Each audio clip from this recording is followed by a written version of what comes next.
Hay una mentira que todos hemos creído sobre los viajes espaciales. Pensamos que el momento exacto en el que dejas de ser un habitante de la Tierra es esa colosal explosión de fuego y trueno en la plataforma de lanzamiento. Pero no, porque en ese momento, aunque ya experimentas la ingravidez al entrar en la órbita baja, sigues atado a casa. Sí, sigues en casa. Sigues dando vueltas alrededor de tu planeta, sujeto a una correa invisible, esperando la sala de embarque del espacio. El verdadero y aterrador corte ocurre después. Ocurre tras la violencia extrema de la inyección translunar. En el segundo exacto en el que el inmenso motor se silencia y la nave es escupida de forma irreversible hacia la Luna. Es un corte abrupto, un silencio asfixiante que te golpea el pecho. Has dejado de dar vueltas en un círculo seguro y ahora estás a la deriva en el océano cósmico y en esa fracción de segundo, la gravedad terrestre, esa dictadura implacable que ha gobernado cada músculo, cada latido y cada movimiento de tu cuerpo desde el día en que naciste, no desaparece, te engaña. Pero no estás flotando, estás cayendo. Has entrado en una caída libre perpetua, un vértigo balístico a decenas de miles de kilómetros por hora, que tu cerebro interpreta milagrosamente como levitar. Sí, como levitar, pero no es verdad. Y es justo ahí cuando se hace añicos la gran fantasía del viaje espacial. Porque desde fuera, en los monitores de Houston, Artemis II parece una hazaña limpia, matemática, casi cinematográfica. Pero dentro de la cápsula Orión, la realidad es infinitamente más cruda, más íntima, también mucho más hostil. En este preciso instante, mientras Artemis II atraviesa la oscuridad regresando de la Luna, 4 astronautas de élite siguen encerrados dentro de una de las máquinas más complejas de la historia humana. La parte espectacular de la misión ya ha ocurrido, pero la verdadera prueba de fuego se está librando en el interior de la nave, porque no basta con haber conquistado el espacio profundo. Hay que sobrevivir a Orión. Hay que dormir atado a una pared, comer polvo rehidratado, lavarse sin una sola gota de agua corriente, soportar el rugido incesante de los ventiladores, convivir sin un centímetro de intimidad y aceptar también la mayor de las humillaciones fisiológicas, descubrir que en el espacio tu propio cuerpo se rebela contra ti. Así que borra de tu cabeza la visión romántica de la ciencia ficción. La realidad de la exploración espacial no es inmaculada, te arranca la dignidad, es asfixiante y te lleva a la extenuación física. Porque antes de chocar contra el muro de fuego de la reentrada y volver a sentir el peso de la Tierra aplastando sus huesos, los 4 tripulantes de Artemis II tienen que ganar una guerra cotidiana y silenciosa, evitar que su propia biología colapse dentro de un pequeño termo de metal aislado del resto del universo. Porque esta expedición no es un billete de turismo orbital, es un laboratorio de resistencia extrema, es el examen definitivo donde la humanidad se enfrenta al vacío. Sí, se enfrenta al vacío para demostrar que no solo sabemos lanzar naves más allá de la Luna, sino que sabemos cómo mantener a sus ocupantes vivos, funcionales y cuerdos hasta traerlos de vuelta a casa. Soy JJ Priego, esto es Ciencias de la Ciencia, y bienvenidos a la cruda realidad de Orión. Bienvenidos a la autopsia de la misión más extrema de nuestra generación. Y recordad siempre que aquí sabemos perfectamente que lo conocido es finito y lo desconocido infinito. ¿Estáis listos para encerraros con nosotros en esta cápsula y mirar directamente a los ojos del abismo? Pues vamos a curiosear.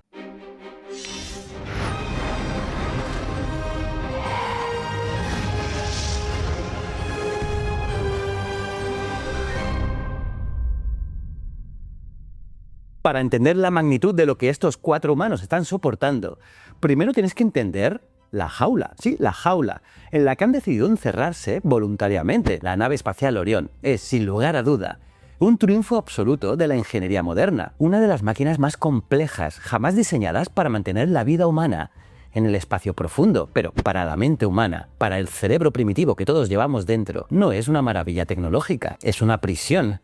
Es una caja de cerillas frente a un abismo negro e interminable. Hablemos de dimensiones reales, porque todo el volumen habitable de esta cápsula, el espacio vital donde 4 personas están durmiendo, comiendo, trabajando y sobreviviendo durante 10 días seguidos, ronda apenas los 9,3 metros cúbicos. Pero JJ, ¿cuánto es eso? Pues quiero que lo visualices ahora mismo. Aunque no sea una medida técnica calcada, La sensación psicológica de encierro es comparable a intentar vivir los 4 atrapados ininterrumpidamente en el volumen de un par de furgonetas camperizadas. Puede parecer guay si te vas de camping con 2 furgonetas, es chulo, pero sales al campo a dar una vuelta, no te quedas dentro durante 10 días seguidos. Y aunque la ingeniería de la misión haya dotado a la nave de 4 ventanas sólidas y robustas, la realidad es que, al asomarte frente a la escala inabarcable y oscura del vacío cósmico, estas aberturas se sienten abrumadoramente pequeñas. No hay pasillos, no hay habitaciones secretas a las que huir. Estás tú, tus 3 compañeros de misión y las frías paredes de metal que os separan de la muerte instantánea. En esta jaula de 9 metros cúbicos, la palabra privacidad casi desaparece del diccionario de la misión, con la única excepción de un minúsculo cubículo destinado al aseo. Por lo tanto, el aislamiento personal es casi cero. No hay puertas que puedas cerrar para estar a solas. Si necesitas cambiarte de ropa en la cabina, tus 3 compañeros van a verte. Si tienes un momento de debilidad, si la presión psicológica te quiebra por un instante, no hay un solo rincón donde esconderte. Tus compañeros serán testigos de primera fila de cada uno de tus respiros, de cada uno de tus gestos. Es una intimidad forzada, a cientos de miles de kilómetros de la Tierra. Y en este entorno minúsculo, tu cerebro también tiene que lidiar con la pérdida de sus referencias más básicas, porque al no haber gravedad, no existe el concepto de arriba o abajo. Tu mente, desesperada por encontrar sentido en un entorno tridimensional puro, define lo que es el suelo, basándose únicamente en hacia dónde apuntan tus pies en ese momento. Así que alguien puede estar trabajando flotando en lo que tú consideras el techo, mientras otra persona está calibrando un panel en lo que tú consideras el suelo. Y ambos pueden estar mirándose a los ojos. Porque sí, el espacio se utiliza en 3 dimensiones completas. Esto significa que caminar, la locomoción bípeda que nos define como humanos y que tardamos millones de años en perfeccionar, se vuelve completamente inútil. Aquí no se camina, se flota. Y la adaptación a este nuevo medio no tiene nada de elegante, porque durante las primeras 48 horas, el interior de la nave fue un caos de extremidades, porque chocarse accidentalmente entre ellos era el pan de cada día. Cuerpos que son proyectiles mal calculados, rebotando contra las paredes y contra los demás tripulantes. Son los mejores pilotos e ingenieros del mundo, pero en esos primeros días son dolorosamente torpes. Y es normal, es lógico, para dominar este nuevo mundo tridimensional no usan zapatos pesados. De hecho, viven en gruesos calcetines, porque el suelo metálico de la cápsula puede llegar a estar bastante frío. Para moverse y estabilizarse, navegan usando asideros y anclajes. Sí, distribuidos por toda la nave. Necesitan encajar los pies bajo estas barras o usar la tensión de sus piernas para mantener el núcleo del cuerpo firmemente anclado, logrando así la estabilidad necesaria para tener las 2 manos completamente libres para trabajar. Aquí, incluso el gesto más simple requiere técnica, control y también un poco de paciencia. Y hablando del trabajo, olvida los gigantescos y ruidosos paneles de interruptores analógicos de las misiones Apolo, aquellos que requerían la fuerza bruta para ser activados, porque el interior de la Orión parece un quirófano del futuro. Todo está dominado por brillantes pantallas táctiles y sistemas digitales de última generación. Y esto es un salto tecnológico abismal, pero en gravedad cero presenta un desafío ergonómico formidable, porque al no haber retroalimentación táctil de interruptores mecánicos, operar una interfaz digital mientras tu cuerpo flota libremente requiere una precisión absoluta. Debes estar anclado a la perfección, porque por pura física básica, la simple fuerza de tu dedo al presionar el cristal te empujará hacia atrás. Así que para garantizar el orden operativo y evitar que las cosas escapen a su control, recurren constantemente a las sujeciones y al velcro. Sí, el velcro. En una nave, el velcro es la vida. Es tu único seguro contra el caos, porque en este entorno la ingravidez no perdona ni un solo descuido. Porque si, por ejemplo, estás tomando unas notas y sueltas un bolígrafo en el aire y apartas la vista durante 2 míseros segundos, lo has perdido. Las constantes corrientes de aire del soporte vital se lo llevarán y podría terminar atascado en el rincón más inaccesible de la cabina. Y es precisamente ese aire el que nos lleva a otra de las grandes mentiras de los viajes espaciales, porque siempre nos han dicho que el espacio es el reino del silencio absoluto, y allá afuera en el vacío lo es, sí. Allí fuera sí, pero dentro de la cápsula el silencio es un lujo inalcanzable, porque el ruido es aplastante y constante. Los ventiladores del sistema de soporte vital, las bombas, los filtros que los mantienen respirando y evitan que mueran asfixiados, nunca se detienen. Y eso genera un zumbido perpetuo, mecánico e implacable de unos 60 decibelios. Es el equivalente exacto a intentar vivir, concentrarte y dormir durante 10 días en la última fila de un avión comercial en pleno vuelo. Nunca hay paz, nunca hay silencio. Y si intentas buscar consuelo mirando hacia el majestuoso infinito del universo, te vas a encontrar con otra dura realidad de la ingeniería, porque no hay enormes ventanales panorámicos como en las pelis para observar las estrellas. La debilidad estructural del cristal frente al vacío del espacio significa que su única conexión visual con el exterior, la única forma de ver la Tierra o la Luna, son esas 4 escotillas de las que te he hablado antes, que son minúsculas y gruesas. 4 pequeños agujeros de cerradura, a través de los cuales espiar el cosmos. Pero el verdadero campo de batalla en la misión Artemis II no es la tecnología, ni el ruido, ni la falta de espacio. El campo de batalla más brutal es su propio cuerpo. Porque imagina por un segundo lo que le ocurre a la biología humana, esculpida durante milenios por el peso constante de un planeta, cuando de repente le quitas esa carga de los hombros. El impacto es violento e inmediato. Y empecemos por tu esqueleto. Durante toda tu vida, la gravedad terrestre ha estado comprimiendo tus vértebras, aplastando los discos de tu columna.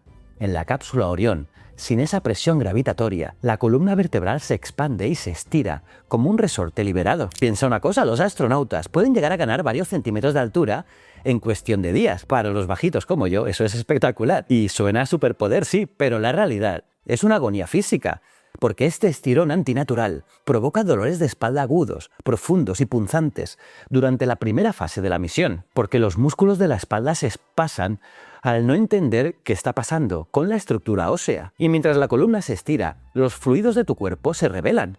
En la Tierra, tu corazón trabaja incansablemente, luchando contra la gravedad para bombear la sangre hacia tu cabeza y evitar que se acumule en tus pies. Pero en la ingravidez de la Orión, esa resistencia desaparece de golpe. Pero claro, tu corazón, tu pobre corazón, no lo sabe, así que sigue bombeando con la misma fuerza. El resultado es que una parte importante de tus fluidos corporales abandona las extremidades inferiores y sube de forma implacable hacia el pecho y el cráneo. Y es por eso que sus rostros se hinchan de forma dramática. Las venas del cuello se marcan, un fenómeno que los médicos de la NASA llaman fríamente la cara hinchada o puffy face. Y como todos estos fluidos han abandonado las piernas, estas se vuelven alarmantemente delgadas, sí, muy delgaditas, consumidas, dando lugar a lo que en el argot espacial se conoce como el síndrome de las patas de pollo. Sí, patas de pollo. Eres un ser con la cara congestionada y piernas esqueléticas, flotando en una caja ruidosa. Mientras tanto, en el interior de tu pecho, el corazón se da cuenta lentamente de su nueva y extraña realidad. Siente que ya no necesita hacer un esfuerzo titánico para mover la sangre.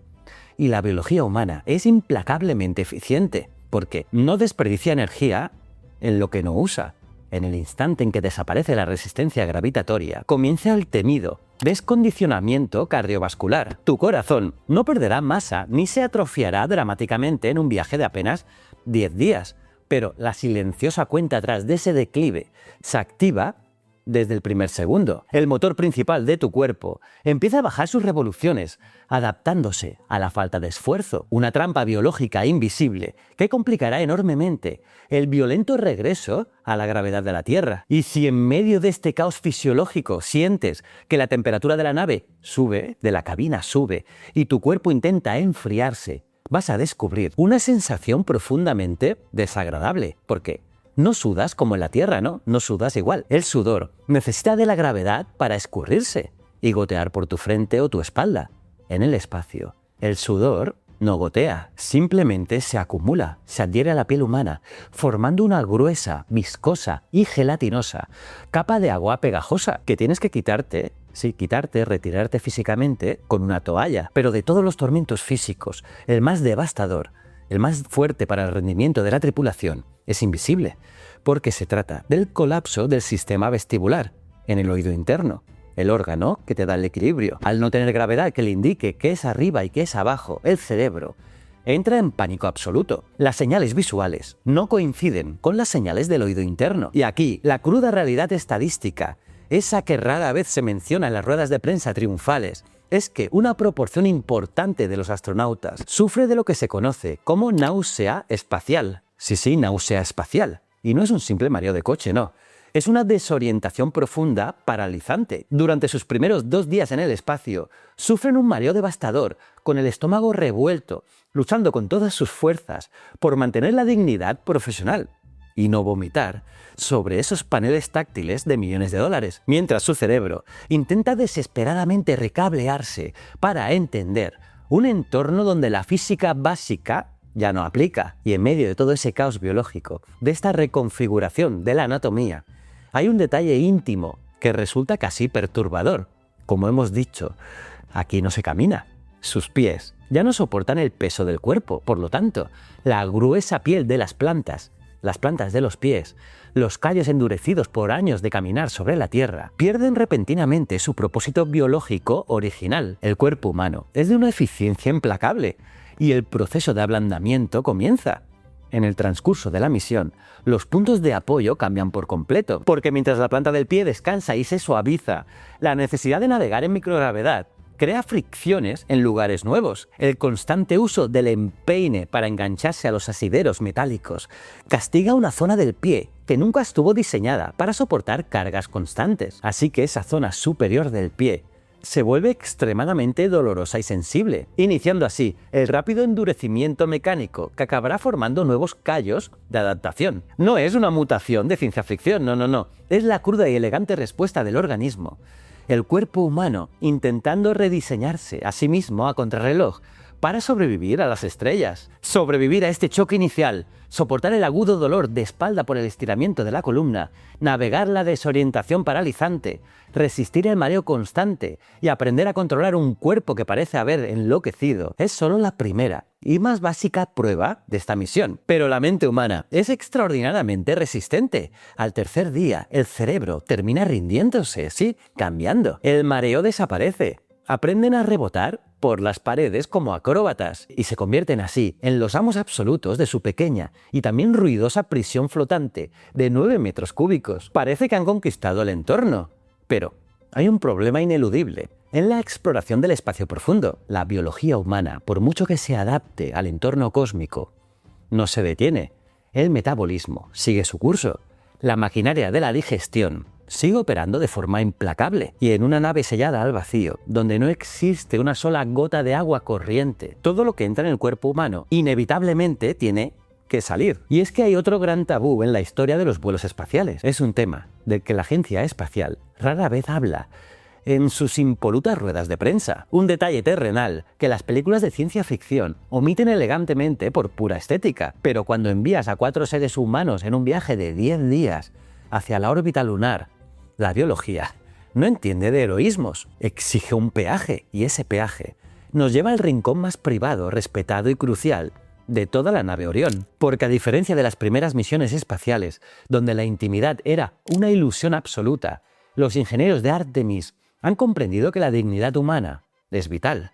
Sí, es vital para la salud mental de toda la tripulación. Y es por eso que la cápsula Orión cuenta con una pequeña Hygiene Bay, o bahía de higiene, que es un cubículo de higiene dedicado. Es un espacio delimitado que les proporciona una barrera física, el único y pequeño santuario de privacidad, donde pueden aislarse de la mirada de sus 3 compañeros. Y es dentro de este pequeño refugio donde se encuentra la máquina que hace posible la supervivencia a largo plazo, el Universal Waste Management System, el Sistema Universal de Gestión de Residuos. Sí, una maravilla tecnológica que cuesta millones de dólares, pero su principio básico es brutalmente pragmático, porque olvídate del reconfortante sonido del agua fluyendo. A cientos de miles de kilómetros de la Tierra, no hay gravedad que se lleve tus desechos ni agua para empujarlos.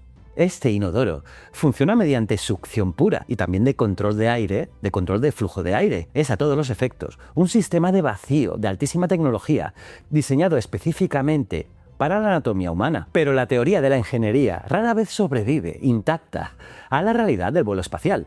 En Artemis 2, el sistema ya ha dado problemas reales. Por ejemplo, un fallo inicial en la parte de recogida de orina que obligó a la tripulación a recurrir temporalmente a procedimientos de contingencia, y días después apareció incluso un inquietante olor a quemado. Sí, olía a quemado en la zona del baño. Nada de esto ha comprometido la seguridad de la misión, pero sí ha recordado algo muy poco cinematográfico. Incluso una nave diseñada para rodear la Luna puede verse humillada Por un retrete temperamental en medio de su apretada agenda científica, los astronautas se han visto obligados a diagnosticar esa anomalía, seguir protocolos estrictos y trabajar codo con Houston para recuperar un sistema biológico crítico, sabiendo que un error puede contaminar todo su entorno. Y fue una batalla técnica frustrante y carente de cualquier glamour. Pero es que el ser humano es así.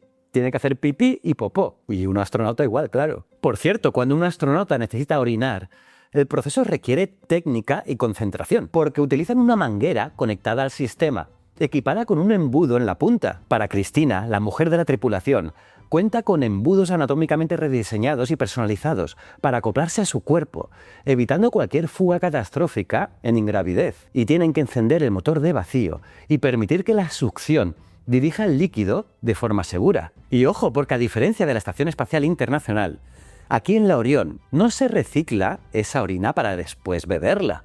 No, aquí no, en esta misión.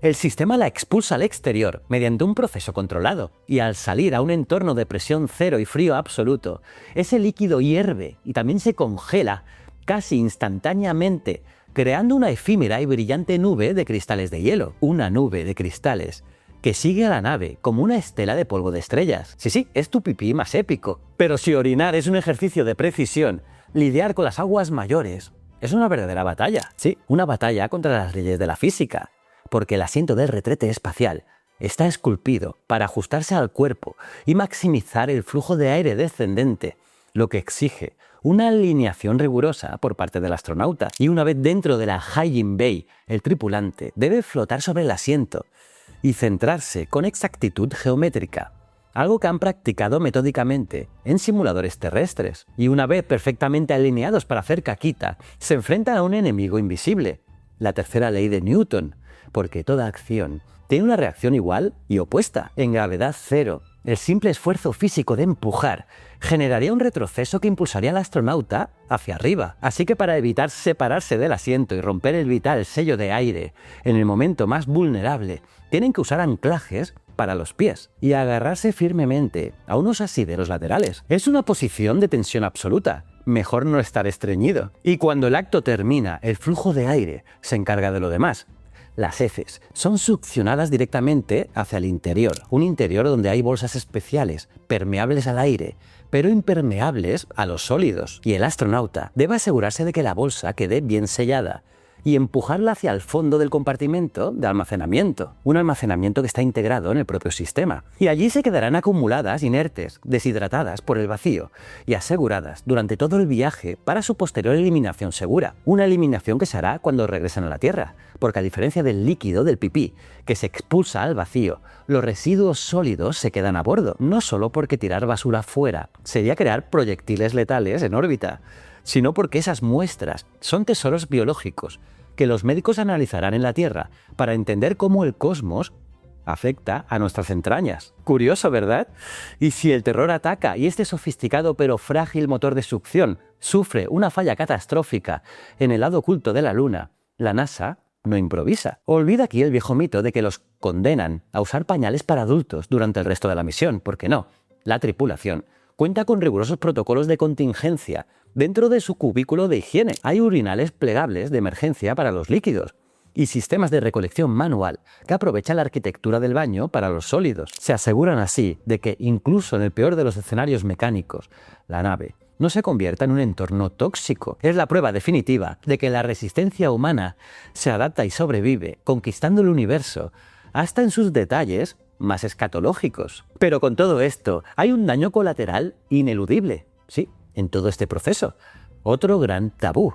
El elefante en la habitación, del que nadie quiere hablar. El olor en la Tierra. Puedes abrir una ventana o salir de la habitación. En una cápsula compartida por 4 personas, no hay dónde huir. En una cabina cerrada, incluso con el filtrado avanzado y la gestión constante del flujo de aire, los olores y la intimidad siguen siendo un reto monumental de convivencia. Es una prueba psicológica de fuego, una invasión del espacio personal a nivel olfativo, porque no hay secretos. Todo el mundo sabe lo que acaba de pasar y nadie dice nada, porque todo el mundo lo hace. Pero después de sobrevivir al trance del baño, el instinto básico del ser humano es la limpieza. Te sientes sucio, quieres lavarte las manos, quieres sentir el agua purificadora cayendo sobre tu cabeza, pero Aquí no. La nave te niega ese consuelo. Aquí en la Orión, la higiene no es un paréntesis de confort, es el mantenimiento preventivo de un ecosistema sellado, porque no hay duchas, no hay grifos, hay agua medida, jabón líquido, champú sin aclarado y una estricta disciplina. Para simplemente lavarse las manos, extraen toallitas desinfectantes de un paquete, se frotan vigorosamente las manos y las desechan en la basura comprimida. La rutina de higiene diaria es un proceso largo y calculado. Se bañan literalmente a trozos. Sí, a trozos, porque extraen una pequeña bolsa hermética con agua jabonosa y humedecen una toalla. Con ella se frotan el cuerpo centímetro a centímetro, flotando en la cabina. Y tienen que ser extremadamente cuidadosos, porque cada gota de agua que se escape de la toalla puede salir flotando, colarse detrás de un panel eléctrico y comprometer equipos vitales o generar una incidencia operativa seria, muy seria. Así que deben tener mucho cuidado. Y para el cabello, para el pelo, la tripulación utiliza un champú especial sin aclarado, un gel denso que fue desarrollado originalmente aquí en la Tierra. Sí, lo crearon para lavar el pelo de pacientes en hospitales que no podían moverse a una ducha. Así que se lo masajean en el cuero cabelludo y en lugar de enjuagarlo con agua, simplemente se secan, frotando con fuerza con una toalla, para así retirar la suciedad atrapada en la espuma. El resultado es un cabello que rara vez se siente completamente limpio, manteniendo siempre una textura ligeramente áspera y apelmazada. Así que Cristina, con su pelo largo, estará sufriendo. Y bueno, la rutina dental también exige compromisos, porque se cepillan los dientes flotando frente a sus casilleros, pero al terminar se encuentran con un problema físico, porque como os he dicho no hay un lavabo donde escupir, y tienen la boca llena de espuma de menta y saliva. Y dos opciones prácticas. La primera es escupir el contenido en una toallita de papel, generando más basura húmeda que tendrán que almacenar. La segunda opción, guiada por la pura practicidad y la eficiencia de recursos que adoptan muchos veteranos, es simplemente tragarse la pasta de dientes, tragarse la espuma día a día, para no generar más residuos innecesarios. E incluso algo tan mundano como afeitarse es una operación de alta concentración, porque un pelo suelto flotando en el aire puede entrar en el ojo de un compañero y causar una úlcera corneal o ser aspirado por los delicados ventiladores del soporte vital. Por eso, si deciden afeitarse, usan una espesa crema que atrapa cada cabello cortado, limpiando la cuchilla con una toalla en cada pasada. Y si usan maquinilla eléctrica, esta debe estar conectada directamente a un tubo de succión, una pequeña aspiradora que devora el pelo en el instante exacto en que es cortado. Y no creas que esta obsesión por atrapar cada gota de agua, cada trozo de piel y cada pelo es solo una cuestión de vanidad, para nada, o de comodidad. No, en una cabina cerrada, como te he dicho, cada resto orgánico, cada descuido, deja de ser trivial. Y no porque las bacterias muten mágicamente en monstruos de ciencia ficción, rollo Alien, para diezmar a la tripulación, no, sino porque en un entorno aislado, la limpieza deja de ser una cuestión de estética y se vuelve una pieza fundamental del sistema de supervivencia. Piensa una cosa, el ambiente cerrado, combinado con la exposición a la radiación, a la ingravidez, todo eso altera los ritmos de los microorganismos que viajan con ellos desde la Tierra. Así que mantener las superficies impecables es la única manera de garantizar que el ecosistema de la nave siga siendo seguro. Como ves, la biología es implacable. Sobrevives a las contingencias del baño, asumes la estricta rutina de las toallitas húmedas y desinfectas cada rincón de la cápsula para mantener el equilibrio de tu entorno. Al final de este proceso agotador, te sientes temporalmente victorioso, pero la máquina humana es un motor de combustión que exige combustible constante. El esfuerzo de moverse, de tensar el cuerpo, de estabilizarse y de soportar el estrés en microgravedad quema cientos de calorías. De repente, a través del zumbido incesante de los ventiladores y el sutil olor a carbón activo, sientes algo innegable. Tienes hambre, sí, hambre, pero a bordo de la cápsula Orión. La comida no es un placer cotidiano, porque no hay un plato humeante recién salido del fuego esperándote, ni una gran nevera que abrir de madrugada, no. Lo que te espera en la despensa es otra batalla contra la física de fluidos, contra la alteración de tus propios sentidos y contra alimentos que han sido procesados y rediseñados para sobrevivir al vacío. Alimentar a un ser humano en el espacio exterior es un reto logístico masivo que ha requerido décadas de ingeniería culinaria. Así que prepárate, porque lo que la tripulación tiene que hacer para llevarse un simple bocado a la boca desafía nuestra lógica diaria y nos revela cómo la supervivencia exige reescribir nuestras tradiciones más antiguas. Por ejemplo, el pan es la base de la civilización humana. Desde hace miles de años, compartir el pan ha sido el símbolo universal de la comunidad y el hogar. Pero en el instante en que cruzas la frontera del espacio exterior, el pan tradicional se convierte en una amenaza. Porque a bordo de la cápsula Orión, como en la gran mayoría de la historia espacial moderna, una simple rebanada de pan de molde o una galleta crujiente suponen un riesgo crítico. La razón es la física implacable de la microgravedad, porque en la Tierra las migas caen al suelo y después se barren, pero en ingravidez una miga no cae, flota. Se convierte en un proyectil microscópico impulsado incesantemente por las corrientes de aire de los ventiladores. Esa miga errante puede alojarse en el ojo de un astronauta, provocando una abrasión dolorosa, o peor aún, infiltrarse tras los inmaculados paneles eléctricos y causar un cortocircuito capaz de comprometer una nave de miles de millones de dólares. Por eso, la cultura del vuelo espacial ha desterrado en gran medida ese símbolo del hogar, y en su lugar, a lo largo de las décadas, la humilde tortilla se ha ganado su lugar como el sustituto preferido en órbita, sí, la tortilla, porque su flexibilidad impide que se rompa con facilidad y, lo más importante, no suelta migas letales, convirtiéndose muy a menudo en el lienzo perfecto sobre el que los astronautas enrollan sus raciones de comida. Pero la adaptación culinaria no termina ahí. Olvida el reconfortante sonido de una nevera abriéndose o el pitido de un microondas convencional, porque a bordo de la Orión no hay espacio para electrodomésticos comerciales. La nutrición aquí no es un acto de indulgencia gastronómica, es una ecuación meticulosa, calculada al milímetro, para mantener viva la maquinaria biológica de la tripulación, porque meses antes del lanzamiento, en la seguridad de la Tierra, cada tripulante, cada uno de los 4, se sentó con un equipo de nutricionistas de la agencia para diseñar su menú personal, buscando un equilibrio entre sus gustos y las estrictas exigencias médicas de la misión. Pero lo que reciben en el espacio asume formas diseñadas para la eficiencia pura, porque para ahorrar peso y volumen, los recursos más valiosos y caros del universo, la despensa, es una mezcla de ciencia y practicidad. Porque aunque llevan alimentos termoestabilizados listos para ser calentados, una parte vital del menú viaja deshidratada o liofilizada, reducida a polvo o a bloques secos y envasada al vacío en gruesas bolsas de plástico transparente. Y cuando llega la hora de comer, el ritual de la cocina prescinde del fuego y las sartenes. Se reduce a utilizar el dispensador de agua y el calentador de alimentos integrados en la nave. Para las raciones deshidratadas, el astronauta toma su bolsa de plástico crujiente, la conecta a la boquilla del dispensador y le inyecta una cantidad medida y exacta de agua caliente. Luego, debe amasar vigorosamente el plástico con sus manos, forzando a los ingredientes secos a absorber el líquido. Después, toca esperar. Deben colocar la bolsa en el calentador o fijarla a la pared con velcro. Sí, fijarla allí durante varios minutos, hasta que la comida alcance la textura y temperatura que sean adecuadas. Es una espera que pone a prueba la paciencia cuando el hambre aprieta, y el hambre siempre aprieta. Y es que podrías pensar que al estar flotando todo el día, sin caminar, sin cargar peso, los astronautas necesitan comer menos. ¿Lo habías pensado? La realidad es exactamente la contraria.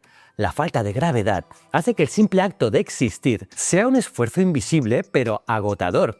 Mantener la postura, tensar los músculos del core para no salir despedido al interactuar con una pantalla o estabilizar el cuerpo usando los empeines anclados a los asideros, quema una cantidad de calorías superior a la de un día tranquilo en la Tierra. Así que comen bastante, pero este banquete de supervivencia viene con un último peaje físico, el espacio. A menudo les roba temporalmente la percepción plena del sabor. Y este es uno de los fenómenos más crueles y fascinantes de la vida en órbita, porque ¿recuerdas que la falta de gravedad provoca que una gran parte de tus fluidos corporales suba hacia el cráneo y el pecho? Lo que os he dicho al principio del vídeo. Pues ese mismo exceso de líquido satura los senos paranasales. Las membranas mucosas de la nariz se inflaman. El resultado biológico es que los astronautas viven en un estado constante de congestión. Sí, congestión.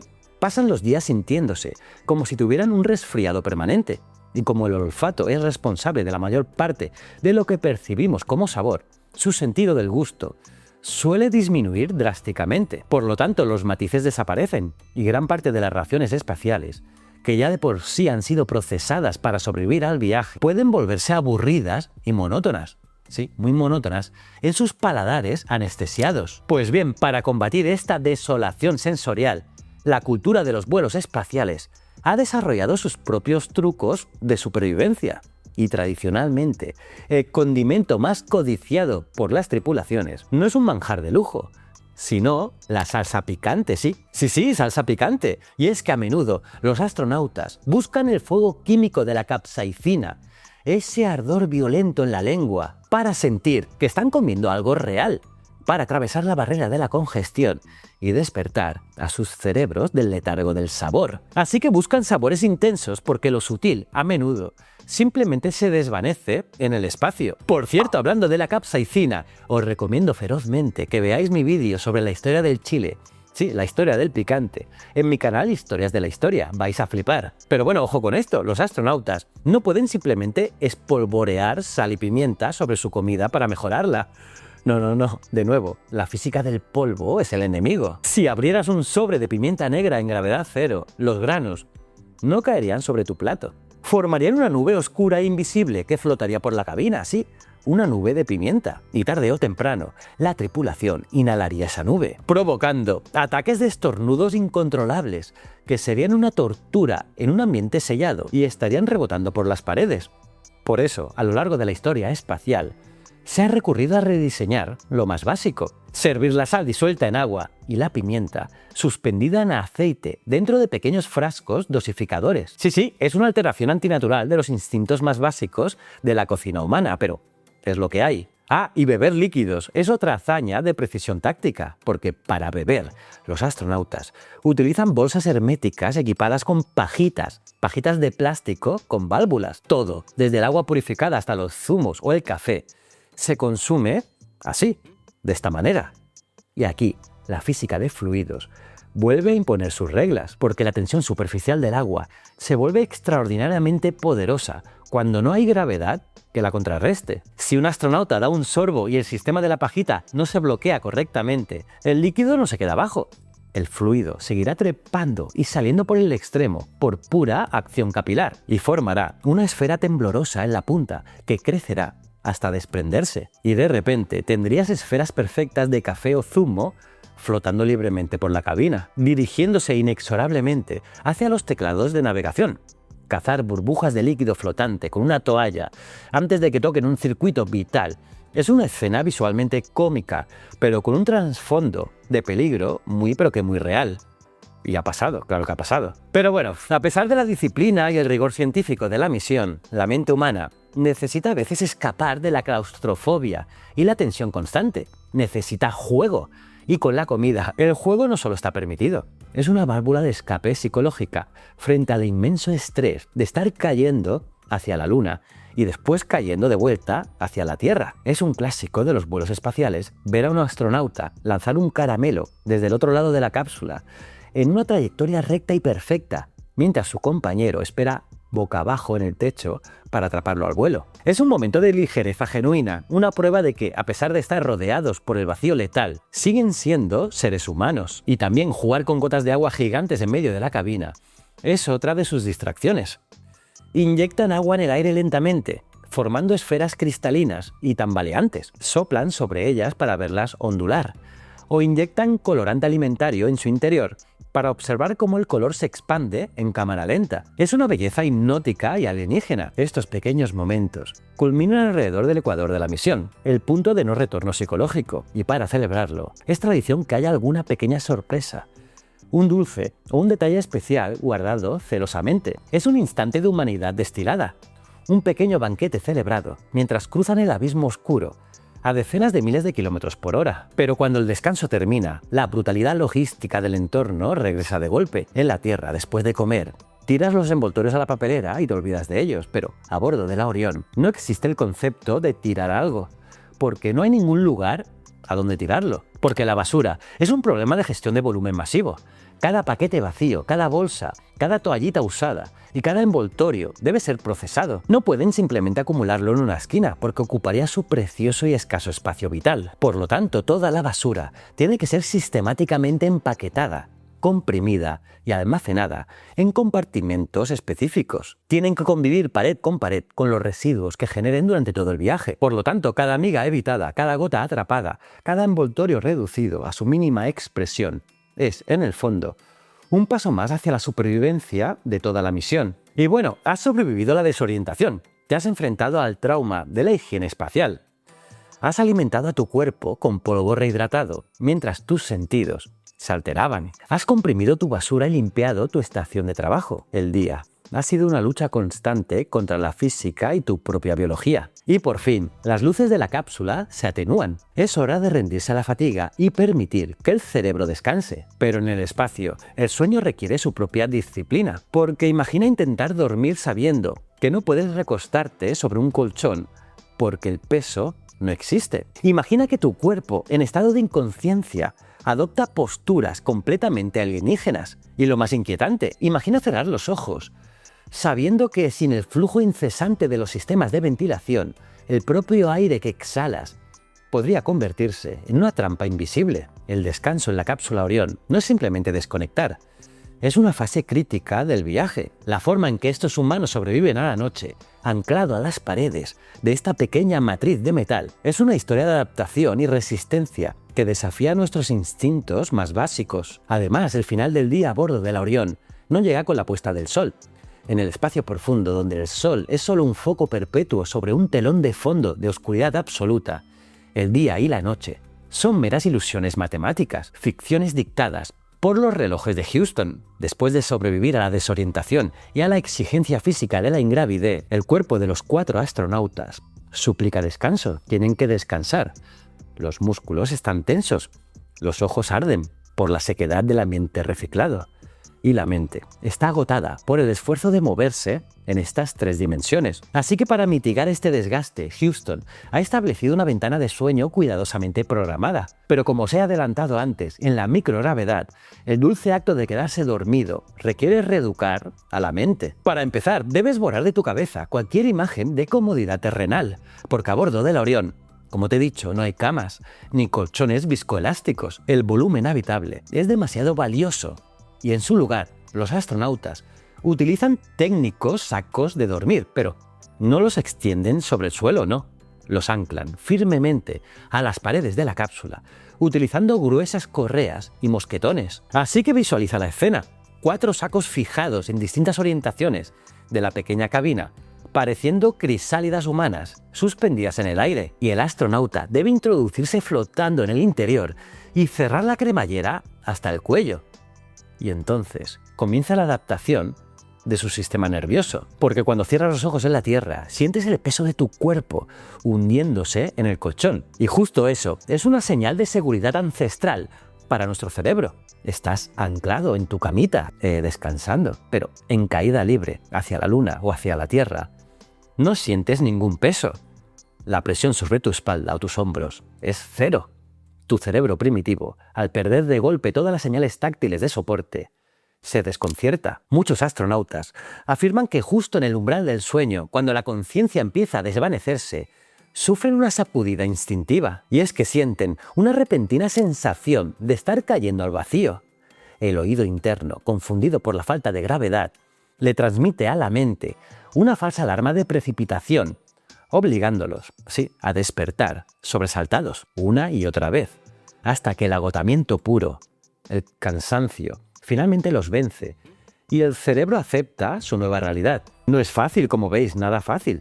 Y una vez dormido, el cuerpo humano relajado en microgravedad, adopta por puro defecto fisiológico una postura peculiar, porque al no haber gravedad que tire de las extremidades hacia abajo, los músculos se equilibran en su tensión natural. Los brazos se elevan involuntariamente y flotan semiflexionados frente al pecho, en lo que la cultura espacial apoda coloquialmente la posición zombie. Y para evitar que sus extremidades a la deriva golpeen accidentalmente a un compañero en la oscuridad de la cabina tan reducida o que rocen algún equipo, el ritual exige sujetarse los brazos dentro del saco de dormir. Es un abrazo autoimpuesto, una sujeción deliberada para garantizar el orden mientras descansan, y mientras flotan anclados tienen que aislarse del entorno. El interior de la nave Orión nunca duerme. El zumbido ensordecedor de los sistemas de soporte vital, el rugido constante de los ventiladores y el latido de las bombas de refrigeración hacen imposible el silencio, así que por pura necesidad es habitual el uso de tapones para los oídos de alta densidad y también gruesos antifaces para bloquear el ruido y cualquier destello de las pantallas. Pero ese mismo ruido incesante de los ventiladores es su mayor seguro de vida. En la Tierra, el aire caliente que exhalas, cargado de dióxido de carbono, asciende y se aleja de tu rostro. En el espacio, sin gravedad que dicte que es arriba o abajo, el aire exhalado no sube, tiende a quedarse estático. Si el sistema de ventilación de la cabina fallara o el aire no cruzara adecuadamente su zona de descanso, su propia exhalación formaría lentamente una burbuja invisible de dióxido de carbono a su alrededor. Sí, amenazando con asfixiarlos mientras duermen. Por lo tanto, el chorro constante de aire artificial que recorre toda la cápsula no es una molestia, es el guardián mecánico que disipa esa nube letal. Y lo hace durante toda la noche. Bueno, durante todo el trayecto de estos 10 días. Y al despertar, el alivio del descanso cede paso a la dictadura de la eficiencia. Porque la mañana no empieza con calma. Comienza con una alerta sonora y el brillo de las pantallas. Y es que la agencia espacial no ha invertido miles de millones de dólares para que la tripulación improvise. Control de misión les envía y actualiza una agenda diaria minuciosa en sus equipos de a bordo. Es un calendario exhaustivo, un guión milimétrico descargado en sus iPads que dicta cada acción de su día con intervalos de hasta 5 minutos, desde el momento exacto en el que deben asearse hasta el segundo en el que deben calibrar un sensor. Así que el libre albedrío queda en un segundo plano, porque son los ejecutores de alto nivel de una coreografía diseñada por cientos de ingenieros en la Tierra. Y una de las tareas fundamentales de esta coreografía es la recolección de datos, porque ellos no son solo pilotos o comandantes, son los sujetos de prueba de uno de los mayores ensayos biológicos de nuestra generación. Una exhaustiva evaluación biomédica en la primera misión tripulada más allá de la órbita baja desde el Apolo. El entorno de espacio profundo es inexplorado y agresivo, y Houston necesita respuestas. A lo largo de la misión, la rutina exige constantes chequeos médicos, pruebas de adaptación y la minuciosa recolección de métricas fisiológicas para evaluar cómo resiste la máquina humana lejos de su planeta natal. Y todo esto se codifica y se envía como telemetría vital a los doctores que vigilan al otro lado del abismo negro. Junto a la ciencia, el riguroso guión de la NASA dicta otra obligación ineludible: la supervivencia muscular. Porque aunque en la estación espacial se entrena durante horas, en este intenso sprint lunar de solo 10 días, la batalla contra la pérdida de masa muscular se libra en sesiones breves. Sí, unas sesiones breves de ejercicio resistivo. En la Orión no hay volumen para una voluminosa cinta de correr. En su lugar, despliegan un dispositivo de ejercicio sumamente compacto e ingenioso, basado en un sistema de resistencia. Así que se anclan y luchan contra tensores que simulan el peso de cargas pesadas. Entrenar en microgravedad,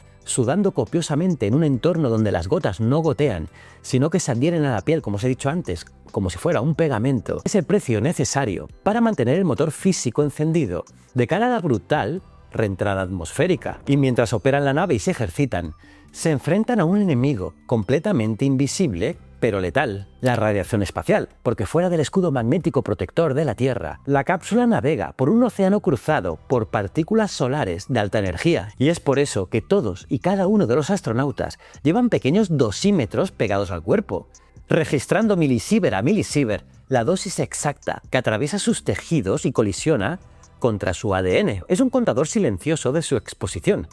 Y no es solo un monitoreo pasivo. Una parte crucial de los objetivos de Artemis II es probar los protocolos de supervivencia. Si los satélites detectan que el Sol desata una violenta tormenta de partículas, la tripulación debe evaluar cómo atrincherarse rápidamente en el centro de la cápsula, refugiándose en la zona más protegida de la cabina con el material disponible. Y el resto de su vigilia se consume en mantener a la bestia de metal bajo control. Lejos de las dramatizaciones de Hollywood, donde los astronautas arreglan el escudo térmico con cinta americana, su verdadero trabajo es una danza de alta tecnología, porque actúan como operadores de sistemas avanzados, porque escudriñan la telemetría validan equipos de comunicación óptica por láser y comprueban la integridad del soporte vital. Si una alarma rompe el constante zumbido de fondo, deben diagnosticar y manejar la anomalía en tiempo real, operando como los ingenieros definitivos a cientos de miles de kilómetros de cualquier taller. Esta rutina implacable de estrés, encierro y monitoreo constante nos lleva a uno de los aspectos más contrastantes del viaje, la vestimenta, porque la cultura pop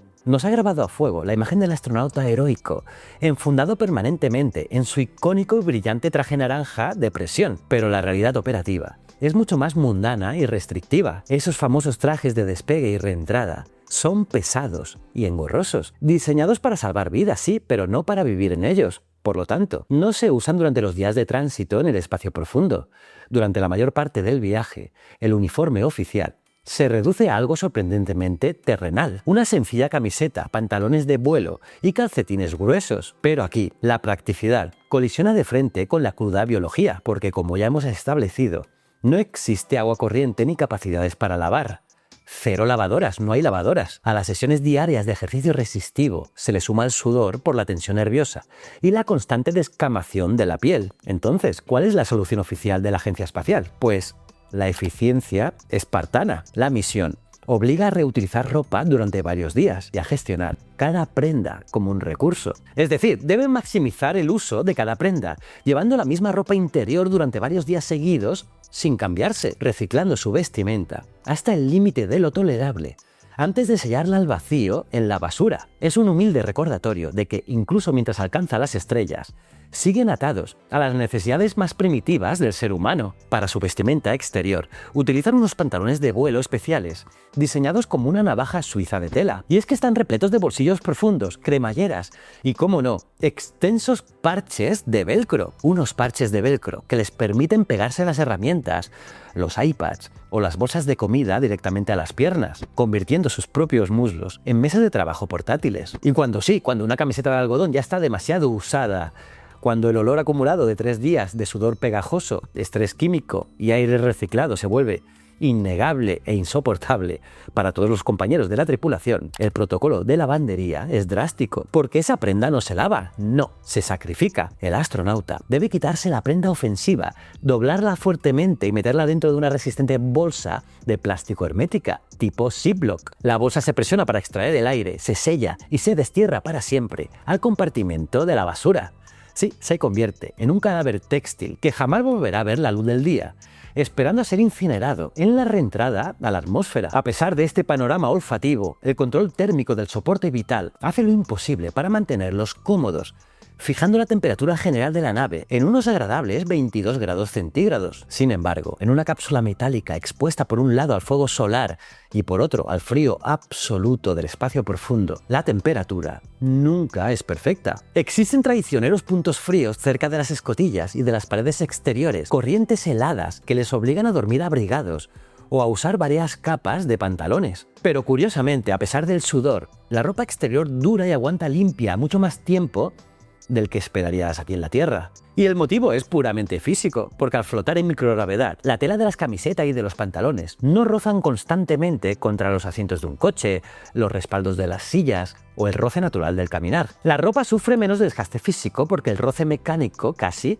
ha desaparecido. Y bueno, al final del turno de trabajo, después de 10 horas de experimentos y de documentar su propia degradación biológica, Houston les concede un breve respiro. El timeline oficial marca un periodo de tiempo libre. Sí, tiempo libre. Y para desconectar y aferrarse a un hilo de cordura, la tripulación recurre a los iPads que llevan a bordo. Y es que estos dispositivos son su único portal hacia la vida que dejaron atrás. Han sido meticulosamente cargados y saturados de antemano con películas, con episodios de series de televisión y cientos de libros en formato ebook, eliminando así el peso y el peligro inflamable de llevar papel a la nave. Pero si crees que pueden simplemente abrir una aplicación y conectarse a internet para distraerse como hacemos nosotros un domingo por la tarde, te equivocas. Sí, porque no pueden ver Netflix en directo, no pueden abrir YouTube ni navegar por las redes sociales. A casi 400.000 kilómetros de distancia de los servidores terrestres, el ancho de banda es un recurso extremadamente limitado y crítico. Cada kilobyte de señal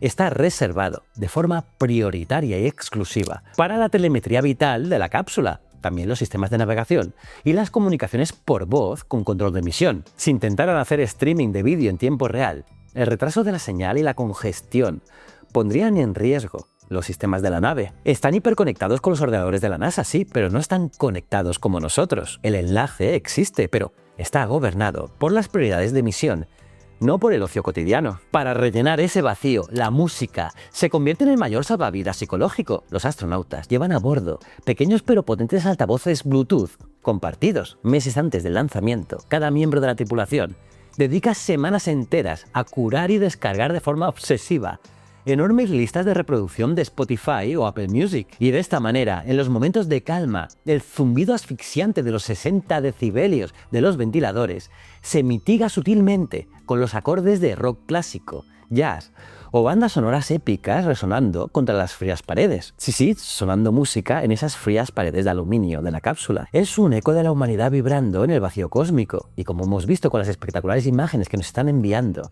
para despejar su mente, se han aferrado a ser nuestros ojos en esta misión. Utilizando las 32 cámaras de a bordo y pesados teleobjetivos Nikon, se turnaban en las ventanas. Apuntar una lente enorme mientras flotas en microgravedad, sin un suelo donde apoyar los pies, requiere una técnica exquisita, porque un simple latido de tu propio corazón puede arruinar una foto. Y otros buscaron consuelo en sus kits de preferencias personales, los PPK, porque dentro de la estrecha cápsula Orión, a cada astronauta se le ha asignado un espacio diminuto de apenas 12 por 5 centímetros, con un límite de peso de 1,5 kilos. Esa minúscula bolsa es su única ancla física con su hogar. Por ejemplo, el piloto Victor Glaver eligió llevar una Biblia, sus anillos de boda, una reliquia familiar y citas inspiradoras del astronauta del Apolo 9, Rusty Schweiker. En cambio, la especialista Christina Koch empacó notas escritas a mano, buscando lo que ella definió como una conexión táctil con sus seres queridos. Por su lado, el canadiense Jeremy Hansen guardó un collar con lunas grabadas con los nombres y piedras natales de su familia. Y añadió un toque para todos sus compañeros, porque compartió sirope y galletas de arce con todos ellos. Cada objeto, por pequeño que sea, es una manera de decirle al vacío: aún recuerdo quién soy. Pero quizás el objeto que mejor resume el terror subyacente de esta misión es el del comandante Reed Wiseman. En su kit llevó un pequeño cuaderno para escribir sus pensamientos a sus 2 hijas adolescentes, porque Wiseman es un padre viudo. Sí, perdió a su esposa por cáncer y antes de subir a esa nave tuvo que hablar con una franqueza brutal con sus hijas. Sí, tuvo que hablar sobre el riesgo de no volver, mostrándoles su testamento por si ocurría lo peor. Ese pequeño cuaderno flotando en el espacio profundo es el recordatorio definitivo de que no son superhombres, son seres humanos jugándose la vida en la frontera más hostil del universo. Y en esos escasos momentos de paz, mientras la música suena del fondo y el zumbido mecánico de la nave nunca termina de callarse, el mayor entretenimiento de todos, la única recompensa real que compensa el dolor, el mareo, la suciedad, el encierro y la claustrofobia, no está en una pantalla táctil, no, está en las minúsculas escotillas de cristal grueso, flotando en silencio, con la nariz casi rozando el vidrio frío. Observan el exterior y allí, suspendida en la negrura absoluta, aparece la imagen que lo cambia todo, tanto la Tierra como la Luna. Pero vamos a centrarnos en la Tierra, porque no la ven como un continente, ni como un país, ni como el lugar donde naciste, sino como una canica azul diminuta, frágil, vulnerable, colgada en la nada. Todo lo que han amado, todo lo que han temido, todos los imperios, todas las guerras, todas las canciones, todas las ciudades, todas las vidas humanas, todas comprimidas en un pequeño punto luminoso que cabe en una ventana. Y de repente entienden algo perturbador. Mientras ellos luchan por dormir, por comer, por asearse, por no marearse y por seguir funcionando dentro de esta pequeña cárcel ruidosa, su hogar los está esperando al otro lado del vacío. Y eso es lo que convierte este viaje en algo mucho más brutal de lo que solemos imaginar. No se trata solo de llegar a la Luna, que hemos llegado. Se trata de aceptar que para rozar sus inmediaciones y regresar con vida, primero tienes que renunciar a casi todo lo que te hace sentir humano en la Tierra. La comodidad, la intimidad, el silencio, el equilibrio, el olor del aire fresco, el gesto sencillo de abrir un grifo, de apoyar los pies en el suelo o de tumbarte en una cama. A estas alturas de la misión, después de haber dejado atrás ya el sobrevuelo lunar, los astronautas de Artemis II siguen enfrentándose a la primera gran prueba del viaje: sobrevivir a su propia biología y hacerlo dentro de una caja de metal de apenas 9 metros cúbicos. Y ahora, mientras la Tierra vuelve a crecer lentamente en sus ventanas, la naturaleza de la amenaza cambia por completo, porque la batalla ya no consiste solo en resistir el encierro, ni el mareo, ni la humillación cotidiana de la vida en microgravedad, no. Lo que se acerca ahora es otra cosa, el regreso, el reencuentro violento con la gravedad, el fuego del plasma, el impacto contra la atmósfera. Y la pregunta ya no es cómo se vive dentro de Orión, la pregunta final es otra. ¿Cómo demonios se sobrevive al regreso? Pero la respuesta a esa pesadilla de fuego y física balística os la voy a contar con todo lujo de detalles en el próximo vídeo. Así que si descubrir la cruda, asfixiante y escatológica realidad de sobrevivir dentro de una lata de sardinas cósmica te ha volado completamente la cabeza, necesito que le des con ganas a ese botón de like, sí, en serio, sácale brillo. Quiero ver una ola de likes tan masiva que contrarreste la pérdida de masa muscular de toda la tripulación. Suscríbete y activa la campanita si no quieres quedarte flotando a la deriva, en el vacío. Aquí no queremos mentes confinadas en 9 metros cúbicos, no.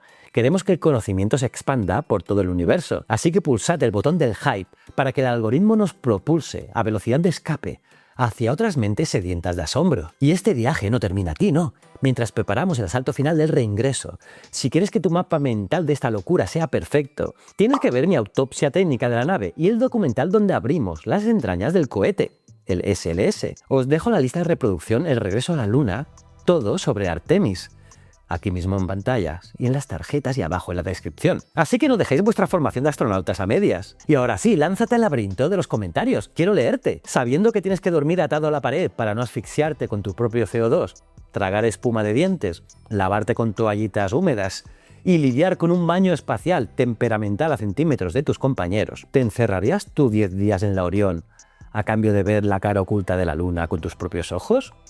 ¿O prefieres tu camita de viscoelástica en la cómoda gravedad terrestre? Dímelo. Y si entre vídeo y vídeo os entra hambre de más, proyectaos hasta mi Instagram, JJPriegoTV, para ver píldoras de conocimiento sin filtros. Soy JJ Priego, esto es Ciencias de la Ciencia. Y recordad siempre, el conocimiento es un requisito esencial para la supervivencia. Nos vemos en el próximo vídeo. Muchísimas gracias.